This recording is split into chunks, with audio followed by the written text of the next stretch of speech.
ബംഗാളി എഴുത്തുകാരൻ ശരത്ചന്ദ്ര ചതോപാധ്യായക്ക് നന്ദി പറഞ്ഞുകൊണ്ടാണ് അരുൺ മാതേശ്വറിന്റെ ഏറ്റവും പുതിയ ചിത്രം DC ആരംഭിക്കുന്നത്.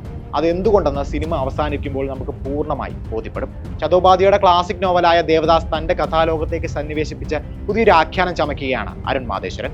ജീവനെടുക്കുന്ന തോക്കുകൾക്കും ജീവനില്ലാത്ത പ്ലാസ്റ്റിക് റോസാപ്പൂവിനും ഇടയിലാണ് ദേവദാസിനെയും പാർവതിയെയും ചന്ദ്രയെയും അരുൺ കാണിക്കുന്നത്.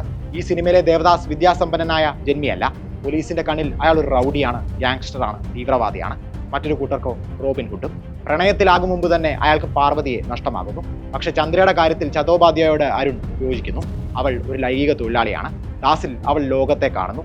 ബാധികളില്ലാതെ അവൾ അയാളെ സ്നേഹിക്കുന്നു.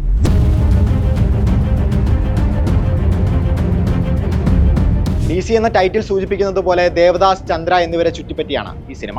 സംവിധായകൻ ലോകേഷ് കനകരാജാണ് ദേവദാസായി എത്തുന്നത്.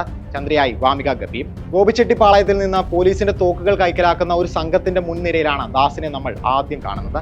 ഒരു പോലീസുകാരനെ അതിക്രൂരമായി കൊലപ്പെടുത്തുന്ന ദാസിനെ അധികം വൈകാതെ നമുക്ക് കാണാം. അതിന് അയാൾക്ക് വ്യക്തമായ ഒരു കാരണമുണ്ട്. ദാസ് എന്ന കഥാപാത്രത്തിന്റെ മറ്റൊരു മുഖം കാട്ടിത്തരുന്നതാണ് ഈ കാരണം. സിസ്റ്റം ജനങ്ങളെ പീഡിപ്പിക്കുമ്പോൾ അവർക്കായി തിരിച്ചടിക്കുന്ന ഉരുക്കുമുഷ്ടിയാകുകയാണ് ദാസ്. ഈ ഗോപിച്ചെട്ടിപ്പാളയം സംഭവങ്ങൾക്ക് പിന്നാലെ ദാസിനും സംഘത്തിനും ഒളിവിൽ പോകേണ്ടി വരുന്നു. അയാളുടെ ജീവിതത്തിലേക്ക് പാർവതിയും ചന്ദ്രയും കടന്നു വരുന്നത് ഇവിടെയാണ്. DC ഒരു വയലന്റ് സ്റ്റോറിയിൽ നിന്ന് വയലന്റ് ലവ് സ്റ്റോറിയിലേക്ക് വഴിമാറുന്നത് ഇവരുടെ വരവോടെയാണ്.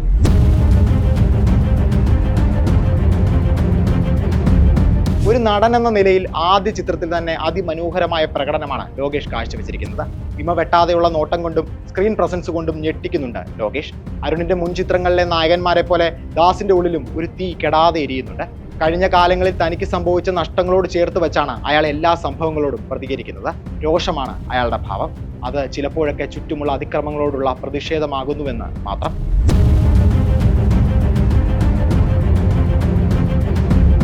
മറുവശത്ത് വർഷങ്ങളോളം പല പുരുഷന്മാരിൽ നിന്ന് പീഡനങ്ങൾ നേരിട്ട സ്ത്രീയാണ് ചന്ദ്ര.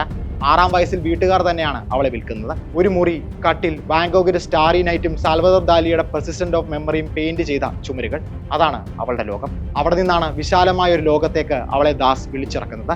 തനിക്ക് സാധ്യമായ രീതിയിൽ ഈ കഥാപാത്രത്തെ മികച്ചതാക്കാൻ വാമിക ശ്രമിച്ചിട്ടുണ്ട്.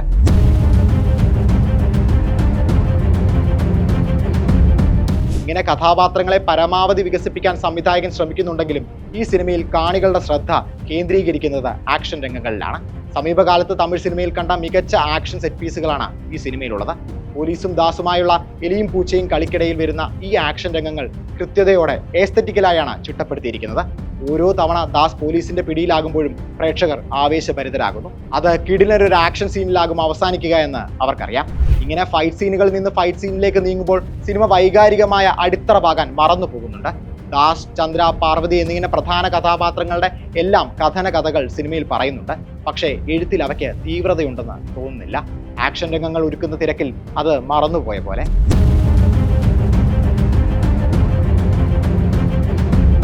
എഴുത്തിലെ ഈ പോരായ്മ വലിയ തോതിൽ പരിഹരിക്കപ്പെടുന്നത് അനിരുദ്ധ് രവിചന്ദ്രന്റെ സംഗീതത്തിലാണ്. സിനിമയുടെ വൈകാരിക ഭാരം മുഴുവൻ ചുമലിലേറ്റുന്നത് അനിരുദ്ധിന്റെ സ്കോറാണ്.